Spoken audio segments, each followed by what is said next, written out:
இந்திய தேர்தல் ஆணையம் எஸ்ஐஆர் என்ற ஒரு சட்டத்தை கொண்டு வந்து நாடு முழுவதும் வாக்காளர் திருத்தம் என்ற பெயரிலும் ஏழை எளிய மக்களுடைய வாக்குகளை திருடுவதற்கும், இஸ்லாமிய சமூக மக்களுடைய வாக்குகளை திருடுவதற்கும், கிறிஸ்தவ மக்களுடைய வாக்குகளை திருடுவதற்கும் சட்டத்தை நேரடியாக கொண்டு வந்திருக்கிறது. யார் இந்த தேர்தல் ஆணையம் என்று சொன்னால், RSS சங் பரிவார அமைப்புகளுடைய அவர்களுடைய பயிற்சியால் பயிற்றுவிக்கப்பட்டவர்கள் தான் இன்றைக்கு IAS அதிகாரிகளாக தேர்தல் ஆணையத்திலே அமர்ந்திருக்கிறார்கள்.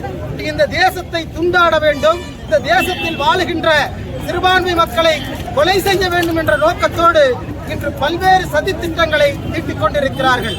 அதிலே முதல் கட்டமாக இஸ்லாமிய சமூகத்திற்கு குடியுரிமை சட்டத்தை கொண்டு வந்து அவர்களை சிறையில் அடைக்க வேண்டும் என்று முயற்சி செய்தார்கள்.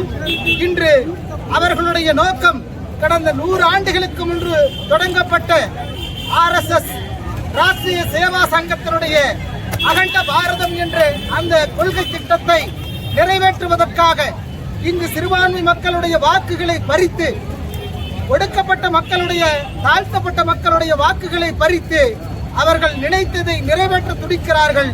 அதை ஒருபோதும் தமிழ்நாட்டிலே திராவிட சூரியனாக இன்று தமிழ்நாடு முதலமைச்சர் அவர்கள் தன்னுடைய போராட்டத்தை தொடங்கி இருக்கிறார்.